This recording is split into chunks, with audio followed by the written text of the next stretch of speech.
আজকে রান্না করব গরুর মাংস দিয়ে বিরিয়ানি। গরুর মাংস দিয়ে বিরিয়ানি রান্না করব। আমি এখানে মাংসটা ধুয়ে আমি প্রেসার কুকারে নিয়ে নিলাম। দিয়ে দিব পেঁয়াজ কুচি, দিব 4-5টার মতো কাঁচামরিচ,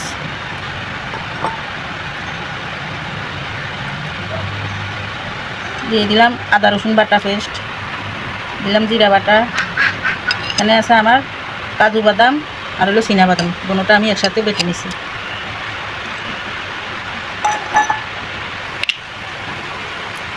দিব টমেটো সস,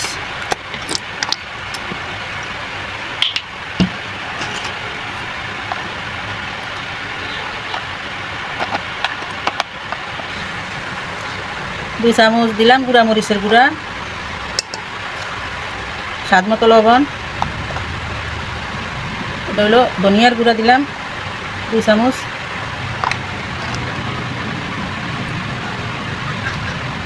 দিব পেঁয়াজ বেরেস্তা,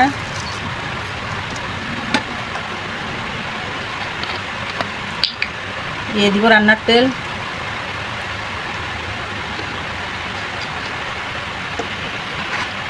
একটু তেজপাতা, গরম মশলা, দিয়ে দিব আমি গুঁড়ো দুধ, অর্ধেক লেবু, একটা লেবুর অর্ধেকটা আমি দিয়ে দিছি।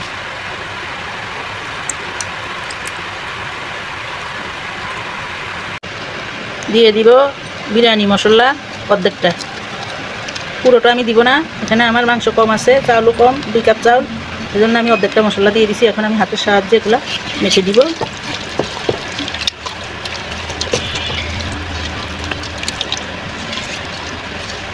মেখে আমি চুলায় বসিয়ে দিব। মাংসটা পুরোপুরি সিদ্ধ এখনো হয় নাই। এখানে দিয়ে দিব আমি দুটো আলু কেটে দিয়ে দিচ্ছি। আলুটা আমার একটু সিদ্ধ হইলে আমি এখানে চালটা অ্যাড করব।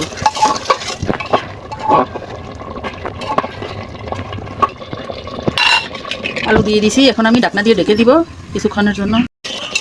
মাংস আলু আমার সিদ্ধ হয়ে গেছে, এখানে আমি চালটা দিয়ে দিব।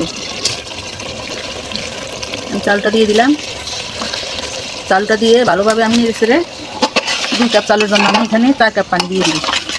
ভালোভাবে চালটাকে কষিয়ে নিব। মাংসটার সাথে চালটা ভালোভাবে আমি কষিয়ে নিলাম। এখানে আমি 2 কাপ চালের সাথে আমি 4 কাপ পানি দিয়ে দিব।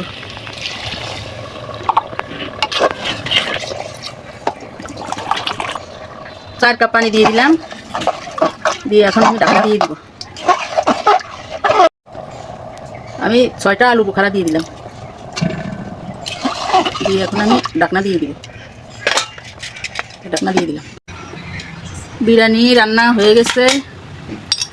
দিয়ে দিব 2 চামচের মতো ঘি। বিরিয়ানি রান্না শেষ, এখানে দিয়ে দিব আমি পেঁয়াজ বেরেস্তা। ভিডিওটা কেউ ধাক্কা দিবেন না, আমরা গ্রামের মানুষ লাঠি চুলায় রান্না করি। আমার পাশে থাকবেন, আমার জন্য দোয়া করবেন।